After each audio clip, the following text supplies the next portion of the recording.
Hello, welcome to True Hoop with me, Jarod, Hector, and Coach David Thorpe. How are you, sir? I'm well. How are you? I'm good. David, the NBA Finals are here.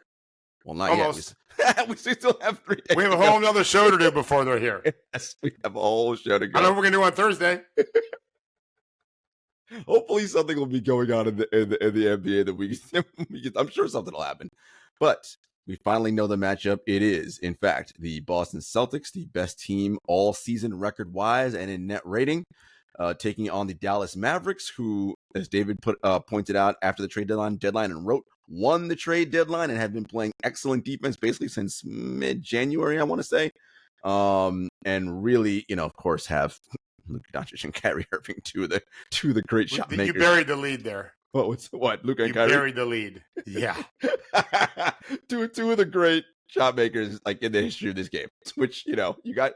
That's the beauty about basketball, David, is that because of the small amount of players on the floor, 5 aside, one, or in this case, 2 people can have such an outsized impact on the game. And if you cannot solve these people, it causes lots of problems for you, right? As the Minnesota Timberwolves found out in the Western Conference Finals. And I want to start there because, David, I sent them something to the chat. And, because we said on our show Thursday, look, Minnesota said something. They won their game, forced it to go back. We'll see if they can, we said there's a chance. But I put in the chat after that first quarter, I was like, Luka just snatched their soul. Like, that's it. Like, he did his 4 points. And I was like, 20 in the first. They seem to have zero. Oh, he's on that tonight? We have no answer. Goodbye. We're done. I mean, I spoke to a coach from another team who said they just emotionally melted, after the first quarter. And, it's you hear a lot of the average people talking on podcasts about the advantage of, you have the best player on the court in a series. Well, there's a whole bunch of examples of someone that had the best player on the court over the course of a season during a series, but in that series, they weren't the best. And so that's what we're talking about here, really. There's been times this year where Anthony Edwards was pretty amazing, but not in that series. No. Luka might be the best player in this series. LeBron, a number of times, was the best player in their series and lost those series. Correct. So it matters for sure. I think Boston is far better than Minnesota. For sure. I'll be honest. I think Indiana could have beat Minnesota. I really do. We're going to find out just how good Indiana was because they had the Celtics beat 3 games in 4. Sure. Now, Porzingis is back, so it's not a pure lab experiment. Tyrese missed 2 games too. But I think Boston's more prepared than most people give them credit for. And they did it all during the regular season too. Yeah. But I don't think they're going to get starry-eyed when Luka goes on a heater. Yeah. They've seen it. So let's continue on with Minnesota before we move on to our previews here. So, after the series, everybody's saying all the things, right? And we'll be back, all the stuff that we hear players say after they lose, which, that's what, of course they should say that. But as we talked about with Atlanta, that's what they said too, right? After they went to the conference finals 2 years ago now. Guess what? They haven't been back. And now they have a lot of issues going on, but they've not been close to that. If you're Minnesota, so Rudy will be 31 during next basketball season, I believe. Yeah. So 31 now. Okay, so that's something to monitor. They have Cat as well. Mike Conley's an aging point guard. He'll be 37. Conley turned 37 2 weeks before the season starts. We love 24. McDaniels and Ant and Naz Reid, and we have a lot of pieces that we like. But in order to get themselves back on this hunt again, I think some changes need to be made. So first, let's talk about the point guard position. I love Mike Conley, but I just don't know that you can rely on him to be a starter again. I mean, I do know. I think it's a bad idea. Can they upgrade there? How do they upgrade there? I don't know what Conley's contract is. So maybe if he's going to be a free agent, they bring him back on a lower salary. Not 100% sure. I think he's got years left. I have to look at that. But and we're not blaming Conley. No, not at all. Conley played very well in the postseason. He had a very good year. Not very good. He had a good year. He was better in the postseason than the regular season, which isn't so surprising given all the things and how much attention guys like Edwards get. I don't think it's great to expect a ton of minutes from him and have him play well and then have him in the postseason. I think that is one place you can upgrade. I've always mentioned Tyus Jones is a perfect fit there. Let Conley be his backup. But the reality is I think the Rudy Cat experiment probably needs to be addressed. If it's not addressed, then you got to address point guard, and then you have to address depth as well. They're not a very deep team besides Naz specifically. I bet Alexander Walker is a very good defender. But whereas Indiana really had that incredible bench, Minnesota doesn't. And you can address it. There's only so many things you can do. If they're committed to the starting five, well, then you have no choice but to commit to a better bench. And so easier said than done. I don't think it's easy to get. They don't have a lot of picks. No, I don't think it's easy to gave it away to get one. Yeah, for sure. And so you could also trade potentially Rudy or Cat. I'm not saying they should. I think they should be. I think every day, if I was GM of the team, which I'll never be, I would probably tell my staff every day I need everyone coming in with a trade proposal for us, and let me just look at them every single day until I find one like, oh, you know what, man, this ranks high on the list. So I like how you frame that. So you would not come into the situation with, I'm going to get rid of one or the other. It's what brings us the best return, as opposed to, what do we look like after the trade? What do we look like after the trade? I'm not married to either. I'm married to one guy. And yeah, I mean, I would even consider trading McDaniels depending on the deal. I don't think I would shop him. Right. But I'd be open to it. And so let's have, if you think about, there's 10 weeks. So let's say there's 50 working days before, we meet again in the fall. I'm just making up a number. That's a whole bunch of opportunities every single, if they have 5 guys doing it, it's 250 different trade options potentially. You'll have some overlap. Yep. Just so you'll never know if there's a trade that maybe that works, but maybe one more tweak and it could be really good. And again, you have to think about the other team because you have to make them happy too. Correct. So identify teams that really need a shot blocking 5 that have shooters at the 1 through 4, and so they don't mind having a 5 that just like Dallas. They've already answered that. Otherwise, Rudy'd be great there, right? For sure. And so I don't think it's bad to run it back and compete for a 1 seed again. Anthony's going to get better, I would think. That's part of the issue, is where's the elasticity? Gobert's on his way down. Cat maybe can stay where he is. I doubt he gets better. McDaniel maybe a little bit better. Yeah, I think he can potentially. He could be. Yeah, he's pretty young. And so that's kind of the catch. But Conley's age is definitely, it'd be, even if he starts all year, you get someone that you think can take his spot. You could draft that spot potentially. I get a veteran rookie. You can get those guys now. We've talked about Nembhard so much, but he was a 4-year starter in college and plays for his national team, has played for his national team anyway, and is going to again this summer. And so at 24, it's not a big surprise that he played so well in the playoffs. They could look for someone like that in this draft too, and hope that by playoff time at least is serviceable. When you are a team like Minnesota, who'll be picking late and who give up a lot of their draft capital to get Rudy, this is where you have to be good at identifying talent and development, right? Like David talks about all the time. Yeah, sure, there's no Victor Wembanyama in this year's draft. Fine. Does it mean there's nobody who can't potentially one day help you win basketball games? Oh, I would argue the opposite. There 100% is someone that can help you in best Right. ways. Yeah. So Find them. And it's not about finding them, to be fair. And I want us to be consistent on this. A whole bunch of these guys, and I don't know the draft very well at all now, but I've been around. I've seen a lot of drafts. A whole bunch of these guys can be the guy you're describing, Jarod. They've got to build the construct for that player. They got to make sure he's got the right ego. He's got the right work ethic. He's got his own individual team isn't whispering, "Oh, you're better than Ant. You're better." Don't draft that dude. Right. Number one, there's no one in this draft better than Ant. Probably. Correct. Right. Probably anyway. And stick to itiveness and all of that. And then you've got to give them the opportunities. Every draft has a Jalen Brunson type, a sleeper that ends up being an all NBA type player, and you got him at a bargain price. You got to create that. There's a lot of guys that can do it. You got to create it, make that player in the lab, so to speak. And so this is on the franchise to do because they have Ant Edwards. I mean, this is, is he the best under 24 player in the world? Wemby will be there. Wemby will, but the way he's performed this postseason, and I don't doubt his work ethic and his commitment to want to be the best.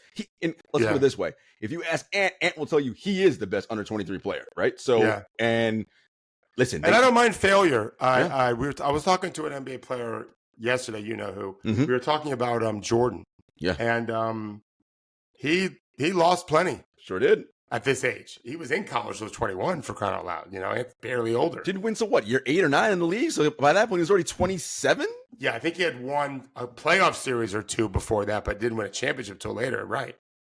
And the league is coming back around again to age matters in the draft. It used to be the opposite. We want you as young as possible. Mm-hmm. Now there's a lot of players going back to school because it's a cut and pay to go pro if you're not going to get a guaranteed spot. Even the two ways aren't guaranteed. They are in college. Mm-hmm. There's a lot of guys making $500,000 or more. Not a lot, but all the NBA prospects pretty much are. Not all, but most, many.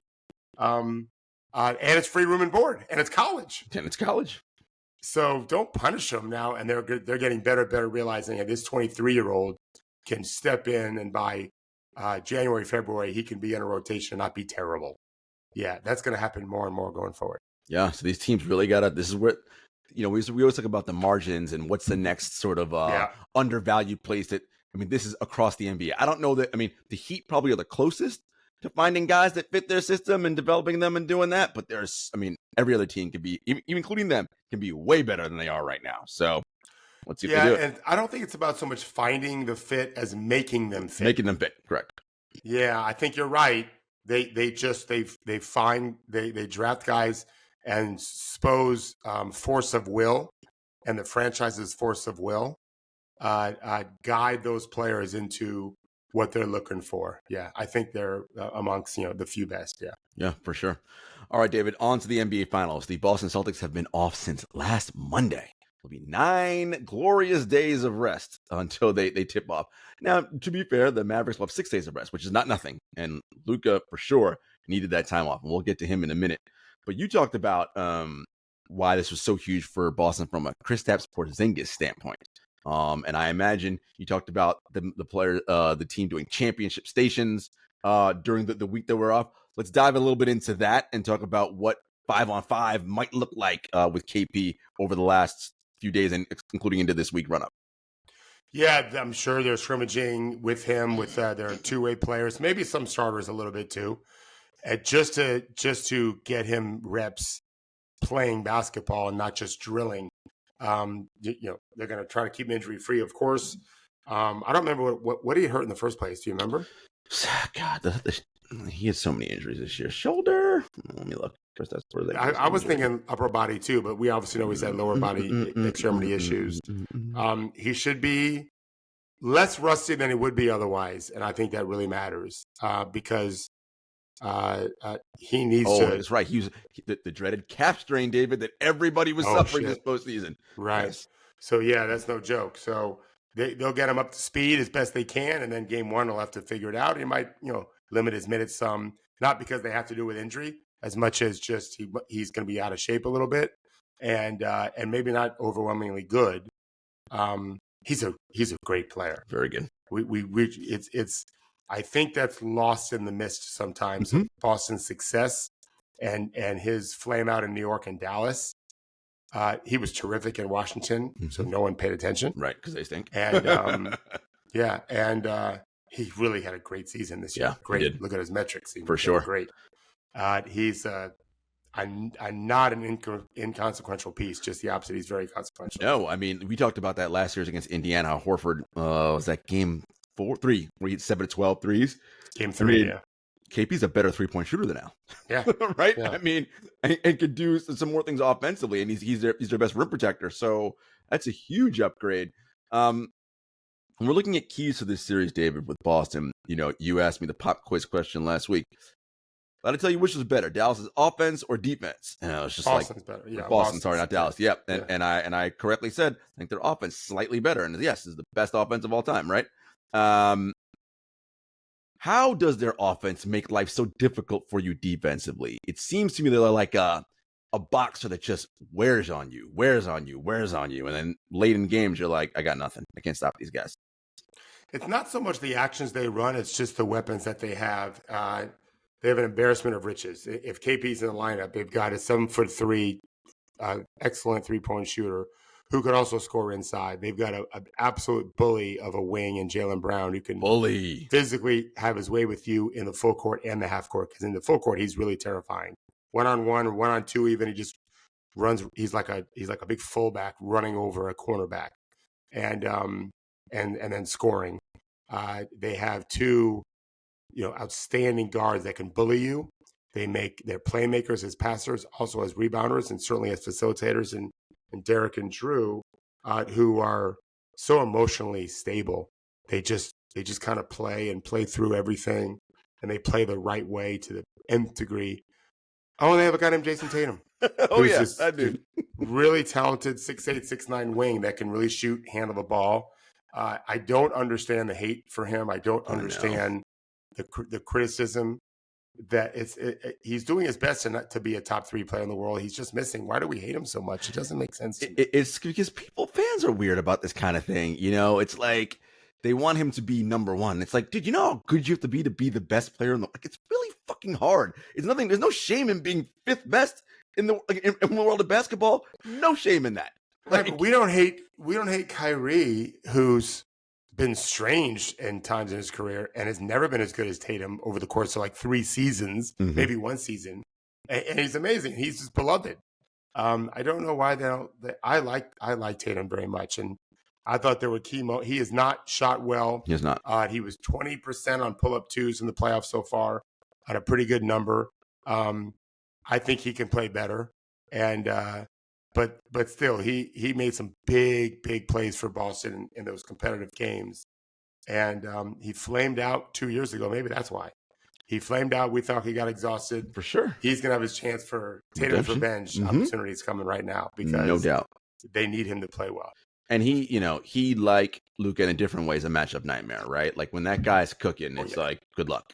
Like he's incredible. You mentioned 2 of our favorite players on this Derrick show. And Jrue. Oh my god! Like, and you mentioned their calmness and steadiness, and this is something that you mentioned Arnovitz on our pregame call about adults in the room, and this is a phrase that has been used commonly across media in general, right? Like just people who, when we use the phrase adults in the room, we just mean people who are stable, who aren't gonna freak out when we're down 10, or like, it's like, hey man, we're gonna maintain the same heart rate. All right, we gotta ratchet up our defense here. Let's get into good action. Both of them just so unflappable. Guy scores on them, which is very difficult to do, by the way. It doesn't happen often. But if they do, they don't flip out and lose their mind. They even, David, when a bad call goes against them, they know is wrong, they will go out, but they don't even lose their mind at the refs. They're just like, they'll say, hey, come on, man, you messed up, but they'll drop it, move on to the next play. That is so important, I feel like, when you're trying to win the ultimate prize. I was talking to this player last night for a couple hours, and one of the things we talked about is how players and coaches panic in games. And he was telling me about one of his teammates, very high-level player. This player is also very high level. And he said, we're playing a game, and we're getting to halftime, and our so-called franchise guy is just panicking like crazy. He's a young guy.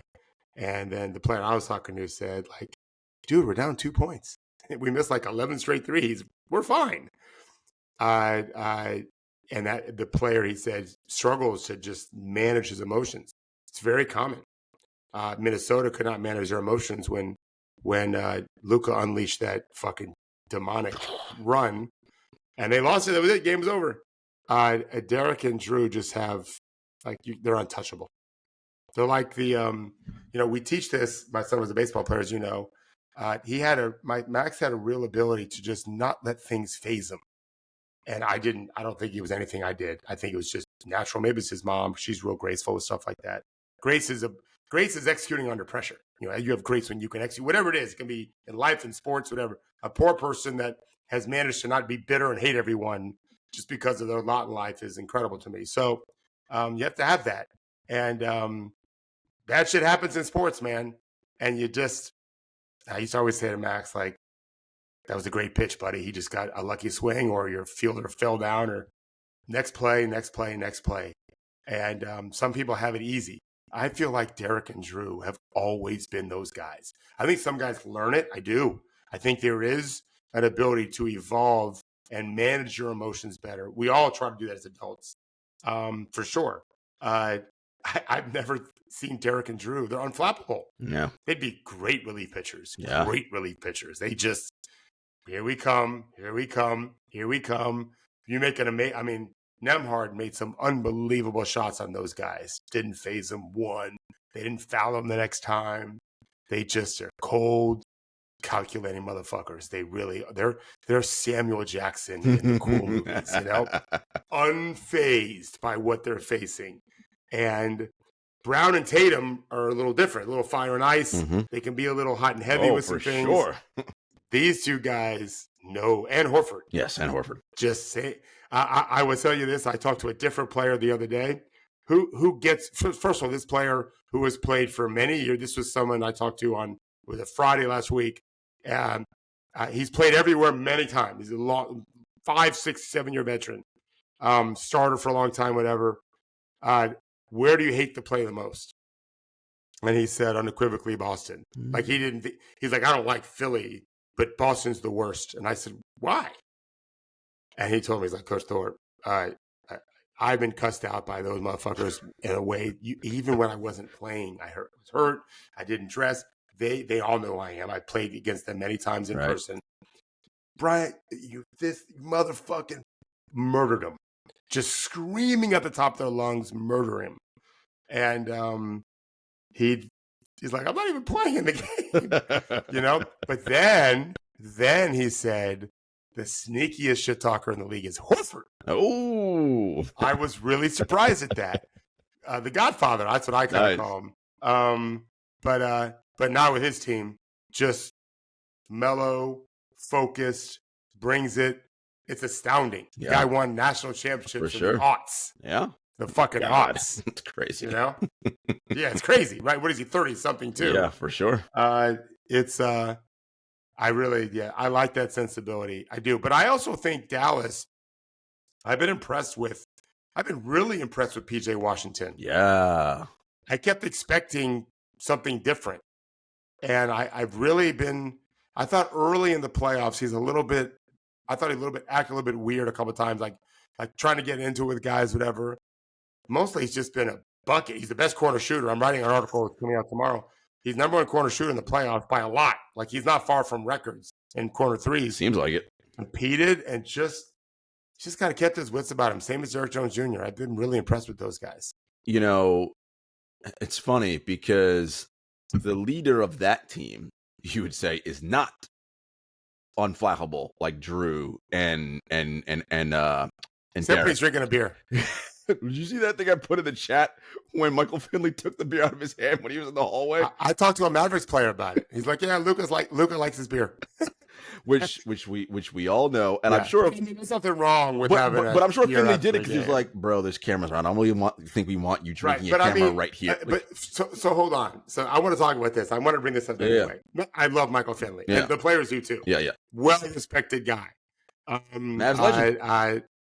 Right. So, like, you watch a game, it's all alcohol and gambling.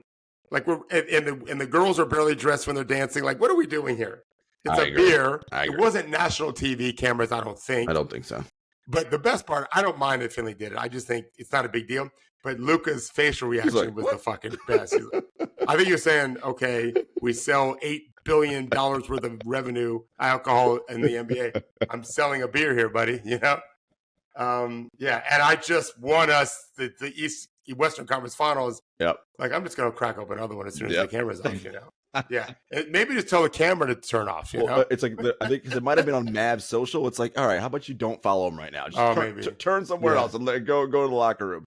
But the point I was making about that is that Luka gets fiery, right, with officials, with opponents. Like, he rides the emotions, but despite riding the emotions, David, he's still a killer. Like, he is still a killer. And that, I think, because you often talk about when you know you have that guy, it emboldens you as well. Yeah. So not only is PJ Washington an NBA player, which means he has talent and is good. He's with Luka. You took him away from that dumpster fire that is Charlotte and brought him to a team with Luka and Kyrie. Shock of all shocks. He's playing well and, like, we're good. Like, I'm showing what I can do. It's amazing. And there are guys. I've always been one that I used to copy. Coach Krzyzewski used to have a thing, talk to Duke. He didn't want his guys talking shit. Talk to Duke. I really liked that. It's just a policy. It doesn't mean it can't be broken. And so, but I've had players tell me I just play better when I'm on edge that way. I do. I watched. I haven't told you guys this. I'm such a pathetic, almost 60-year-old man now. Not almost, but 59 and change. Chrissy's traveling overseas. My daughter was away. It's her birthday weekend. Tomorrow's her 23rd birthday, so she was out with friends. So I'm just hanging out with Wilson Saturday night, and I think, I'll make a cocktail, and I make a nice dinner, and watch a movie. I didn't want to see any friends. I thought a night off. I don't have many nights off until right now, and I don't get to be home much alone either, which I appreciate. I went swimming. I put on some good music, whatever, Jarod. And I can't find anything on TV that interests me in the slightest that I can't also watch with my wife. Because once we get to the off season, I actually will watch some stuff with her. Right. I don't watch anything during the year for 9 months or whatever, 8 months. So what do I end up doing? This is the saddest thing you'll ever hear. I don't wish this for your future. Here's what I did. Saturday night, I'm drinking what I call it my Godfather, which is a Di Serono and Scotch and orange peel muddled up whatever. So I watched the Jalen Brunson Josh Hart podcast on YouTube. It's probably funny as shit. Yeah, it wasn't so funny actually. They're a tired group still. I don't know when they taped it, but it was after the Pacers already lost their series, so it was recent. And they were just kind of chill about everything, and that's what I watched. And they weren't all they were not hyped up about all that kind of stuff. They're just kind of calm about stuff, whatever. They were talking about the pace the Pacers play. They were making fun of Tyrese. Like they said, you can't win a game. Like you can't win just one game. Like almost like they didn't watch the games. They only had 3 wins, much less almost get 1. But yeah, that's what I did on Saturday night. I don't know how I got started on this topic, but I think that Josh Hart. That's why I got it. He plays with such an edge. He does. That's not how he is. He was drinking white wine. He seemed like a cool, chill character of a guy. On the court, wants to kill you. I love that. Some guys need to talk. DiVincenzo never shuts his mouth in a game. No idea what he's like in the offseason. Constantly talking.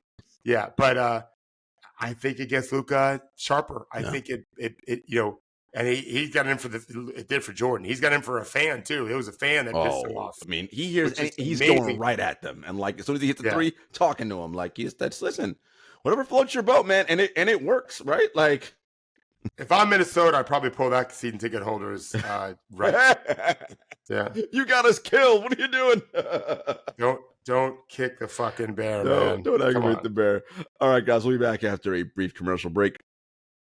David, I want to get back to Boston really quick. So we talked about their offense. We talked about the defense, particularly with Jrue and Derrick, and how because those guys are so good, and Tatum and Brown, by the way, are no slouches either. Neither is Horford, who can still move those puppies at 38 years old. And Porzingis' length is good. He's a plus defender for sure. Because they can do that, again, they don't double as much or often at all, really, which doesn't put them into rotation, right? It's such a huge advantage. But we mentioned their offense, right? Best of all time, so slightly ahead of the defense. Their offense was number 1, obviously. Yeah. Defense was 2, slightly behind Minnesota.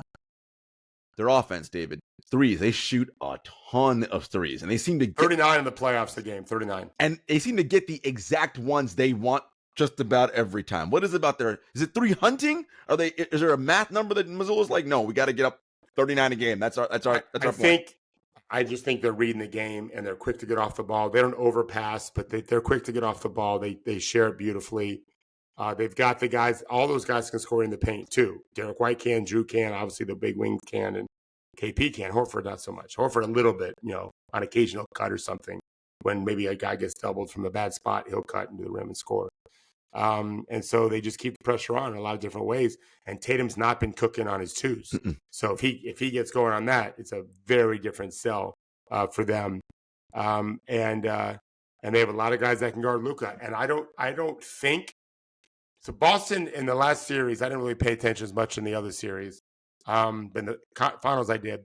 They employed plenty of different kinds of defense. They're not just going to do Luka on any one thing. But I do think they're first going to see if Luka can get hot on his own. And if so, we'll make some adjustments. But A lot of that depends on how the offense is doing for Boston. In other words, the reason why Luka's explosion was so dramatic is Minnesota wasn't scoring. And so the lead ballooned. I think Boston's in a much better place to handle Luka's nuclear moments because they're going to be scoring too. I think they're going to be scoring too. And now if they can't make a three, which happens sometimes, and Luka's going crazy or Kyrie, they'd call more timeouts, start doubling, that kind of thing. Then they're in some trouble maybe. But we talked about this, right? Minnesota's offense is ranked 17th all year for the reason. Boston was the best of all time. Like they're going to find ways to score. Where Minnesota they can't because that's just not the personnel they have. That's why, this is the point of why I think the Indiana team, especially when Tyrese was healthy, which we didn't see for the last 4 months of the regular season, that was a formidable team. The pace in the full court, the pace in the half court. I talked to a Celtics coach about that. Just multiple actions at speed with lots of threats. Toppin and Neesmith can make shots. Nembhard was unbelievable. Siakam, number one action in the postseason, according to Second Spectrum, is a Siakam post-up. Like, there's just load. And then I forgot about the tornado named TJ, right? So they've got all this, and you have to guard all those guys.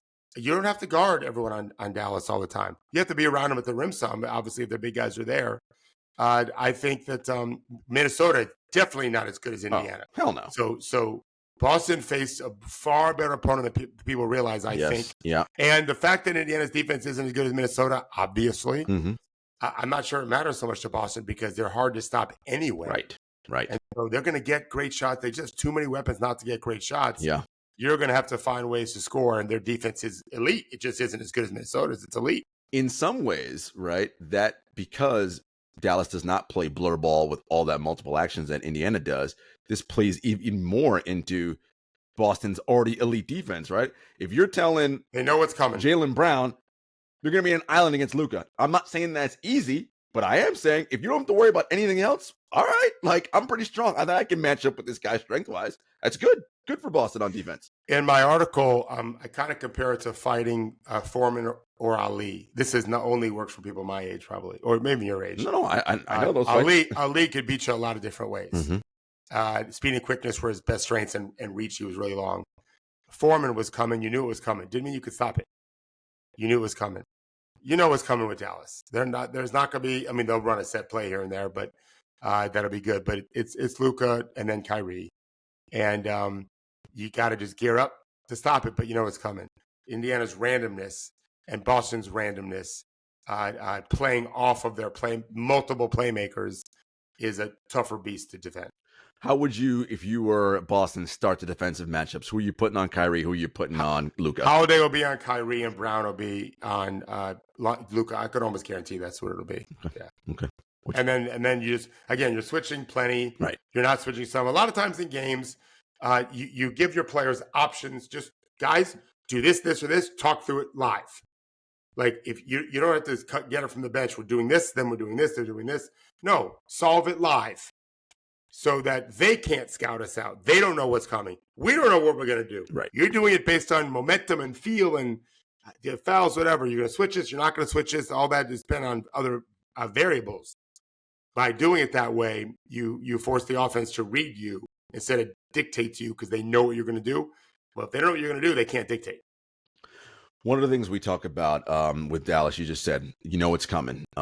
Luka's going to run that high pick and roll to get the whoever he wants on him, right? So you force to switch. He's going to hunt the matchup. Yeah. And they're going to and he's going to make that pass to that corner three, usually PJ Washington.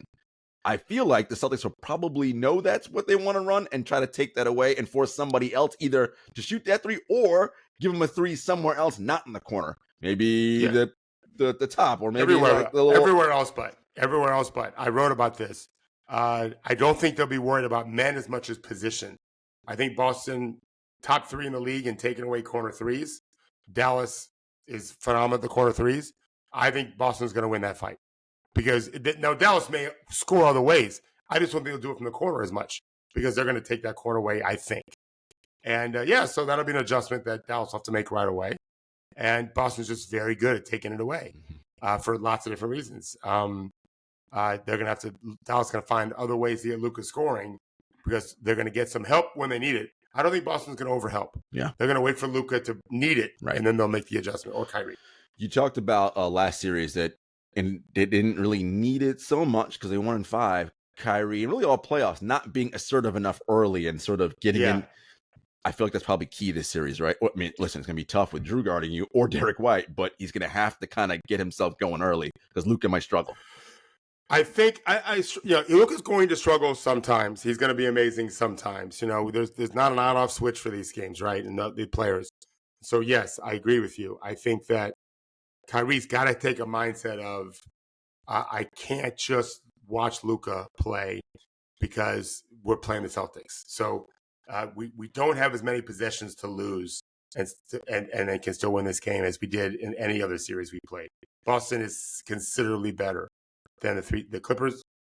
The Clipper team that we saw play them, the Thunder and the Wolves, this is a considerably better team. Yeah, no, for sure. I mean, God, it's just I feel like in so many ways, and I did look.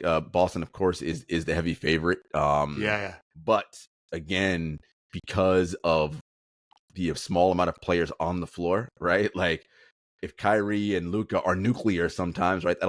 That will be a hard game to win. Not that Boston couldn't. It's just like, oh man, that's tough. With those guys are just like we're hitting everything, like. What are we gonna do? It wouldn't surprise me in one game. I think Dallas has 2 great comeback wins, so it's great for them. Wouldn't surprise me in a game where Dallas has a good sized lead and they lose the game. They have skills in the second half, fourth quarter, because Boston's defense just will keep them in it, and then they'll finally get cooking. And Dallas might take this is where experience comes in. I think Boston's experience is super valuable. It's one reason why they don't panic. Let's just stay with it.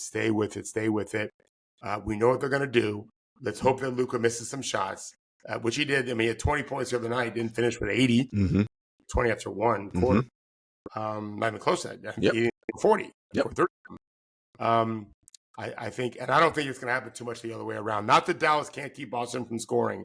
I just don't think Boston will be emotionally affected as much as Dallas might be. One of the things that we talked about during this playoff series was obviously Luka's clearly dealing with some kind of knee injury. His inability to move a ton on defense. Now, he's been playing better defense, engaged, especially in the post. But Henry talked about in the past, can you run defense stuff to make him move around and run around so that in that fourth quarter, well, now he's dead because he's been working so hard trying to not let his man score. Is that something you'd employ if you're Boston?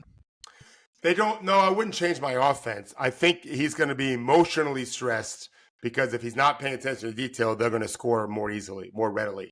Whether it's his man not catching, shooting, his man cutting. If you're lost, that Boston cuts great. They also get really active in the offensive glass in the Pacers games and all the games. Jrue, Derrick, Al, Brown, like all got big, maybe Tatum too, big offensive rebounds. In games that were decided by a bucket or two. And so you can't take a play off. You can't take a moment off. The margin of error is too thin against Boston. So Luka's got to he's got to have the series of his career. Well, it's interesting because Henry was telling us a story about how he was involved. He did a race type workout thing this weekend and how he was so exhausted after in simple tasks where he just couldn't do it because he's physically exhausted, right? So he's making mental errors. Like with that load, right? That's what we're talking about with Luka. I've got to do so much on offense. If I have that brief half a second brain fart where I don't put my hand up or whatever, well, now I'm getting killed on a back cut, right? And that's a possession we lose.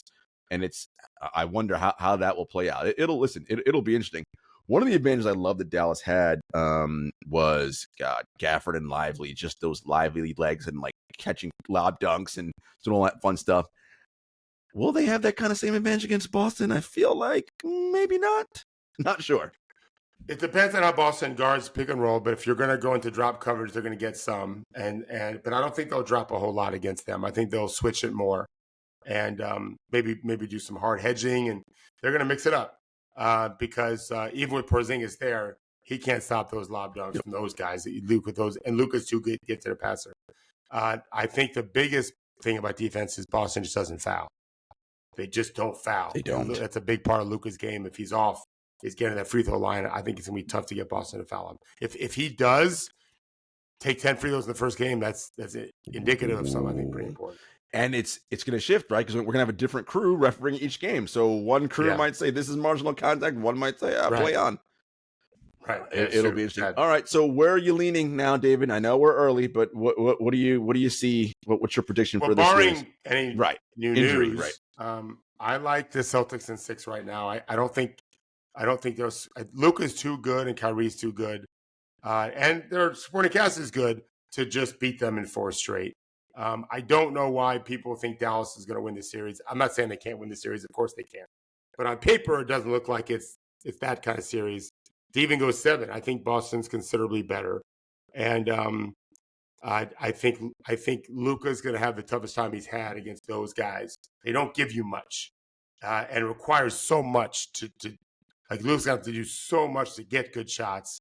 It's going to come at a toll on the other end too. Yeah, I think the biggest thing you mentioned again is the Celtics defense. They follow Thorpe's rule number 1: don't fucking foul, right? Don't foul. And that's such a. I mean, we talked about it in that Indiana series. I think I counted 2 times, maybe 3, in the 4 games. 2 times they were in the bonus. Indiana against. That's what I thought. Yeah, the amount of time. No one's ever written this, but the amount of time the Celtics spent in the bonus versus the Pacers was enormous. And they probably outscored them by a ton in those moments. Yeah, that's a major factor. I think Dallas has paths to win, just not as many. So 25% chance to win the series, whatever. Right. But maybe a little bit more because I do think they'll win a game. I think it's likely they win at least 2 games. It'd be more surprising for the Mavs to win 4 than it would be for Boston to win 4. For sure. But I think Dallas will get some wins. Yeah. I like the Celtics too. I'm going to go Celtics in 6 as well. I could see it being Celtics in 5. It's possible. Just because, again, I like how Boston has looked all season long. They've just been the most consistent. We talked about all year how many 20-plus point wins they had all season. Like they broke the record. They're just they're elite everywhere. Those guys all. I mean, yes, Kyrie does have championship experience. Luka does overseas, but Jrue and again the unflappableness of those guys and Tatum and Brown have been there before. And it's all that, like, they've gone through what we talk about, David, right? They've had the hurt and the heartache. They've done it. We know, right? They are. Yep. I think they're just so ready. And I got to give Jaylen Brown some props. Like, he has just been incredible. He kind of got mocked 2 years ago, right, David? When no left hand Jaylen Brown when he was getting beat up by Draymond Green, like in that playoffs. And it's like, will he ever be able to figure stuff out? I mean, my God, like, as you mentioned it, he is a bully when he's catching you. And I'm like, he is so physically strong too, David. I'm like, man, guys bounce off, and like not little guys, big guys bounce off this dude when he's going to the rim. I'm really impressed with what he's doing. And of course, Tatum and everybody else we mentioned. And I think, look, we talked about how both coaches aren't the best coaches in the league, but I think Joe Mazzulla, I think he's going to get better as time goes on. I think this will be a very interesting series for him to see if he kind of tweaks or adjustments he makes. So I'm excited. But yeah, I think I like Dallas in this one. All right, folks. You like Boston. I'm sorry, Boston. Jeez. In this one. We don't know what we're going to do on Thursday. You know what we might actually do, Dave? We might talk about WNBA a little bit on Thursday. Just a little bit of Caitlin Clark stuff, what's going on. Like you may want to get a guest then. I have an opinion. Well, yeah, I have an opinion. It's more about that. It's more about no time to watch any of it. It's more about what's going on there. I'm so glad. If you want to get it, I'll be on with the third person. I'm so glad to do it, and I'm so glad she's in the limelight, and the WNBA is talked about more than ever. It's a talking point every day. It's a topic of conversation. I think it's fantastic. My mom was trying to tell me yesterday, Gator softball team and Gator baseball. I'm like, Mom, are you fucking kidding me? Like, I don't. You don't curse to your mother, David. You don't say, "Are you fucking?" No. Oh, you did? Yeah. Oh my goodness. Listen, I cursed a couple times when I was growing up too. I don't have time to watch anything but basketball. That's all I do. Yeah. But the NBA, I should say.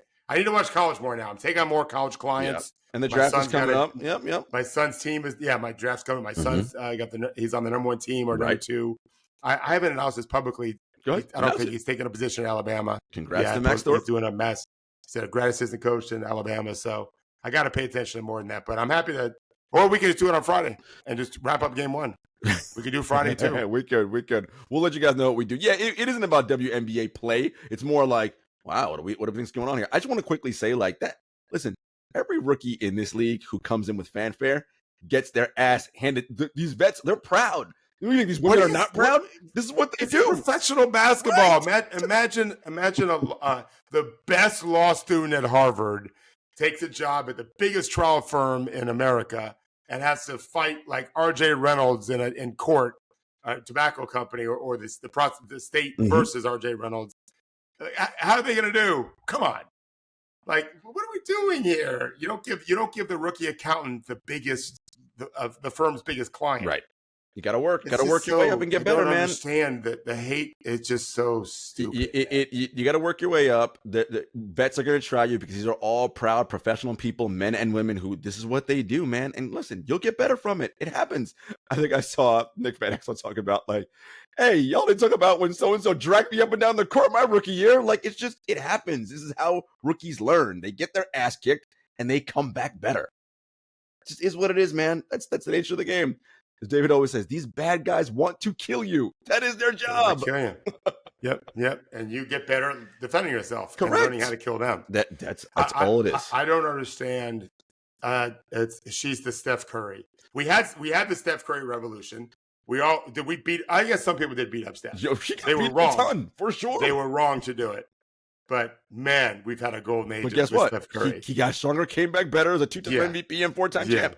Hello, like it works. Yeah. Like, I mean, it happens. You take your lumps, friends. This is how life works. Yeah. Don't know how else. I know nothing about her. She seems like she's handling it just fine. She's fine. It's more her fans that are upset. Like, and it's like, guys, like, would you think she's gonna come in and be freaking the best player in the league from day one? No, it takes time. It'll happen. Give her. And she wouldn't want to be taken easy on. That's not how this works. Like, she's a competitor. I get the impression that she's in for all of it. Like, she's a huge basketball fan. Yes. When I've watched NBA playoff games, I've seen her watching the games. She knows. She knows. It's fine. This is part of the deal. This is what the money's for. This is what the money's for. Yeah, to quote Mad Men. That's what the money's for. That's what the money's for. You never say thank you. That's what the money's for. That's a Don Draper line. I use it all the time. I love it. That's what the money's for. Yeah. The generation of young people today is really impressive. They say the words, "I appreciate you," so often. So often. It's a goodbye. Mm-hmm. I'm not sure they're always even genuine. I don't mean to cast aspersion. I think it's just the way they say goodbye. My daughter says I love you to everyone all the time that she knows. She's super loving. But my players appreciate you, appreciate you, appreciate you. I'm not sure they've been hearing themselves say it. And now I'm noticing other people. I had an agent today who's in his 30s, maybe even 40s, who I've mentored for many years, send me a text and he ended it with, "I appreciate you." It's just like, it's a goodbye thing, right? Yeah. I like that they're not afraid to get dirty and to fucking grind and hustle. And she's all in on that, man. Got to be. And she's getting paid for it, and that she should be getting paid for it. And I always tell players, I don't need you to say anything else. That's what the money's for when you pay me to help you play better. But it's nice to read. I appreciate you. She just seems like she's all in on everything. It's fine. And look, it's bringing more eyes to the W, so kudos and congrats to those ladies. All right, David, we'll be back maybe on Friday, but certainly on Thursday. We'll talk about what's going on this week. All right, guys, take care.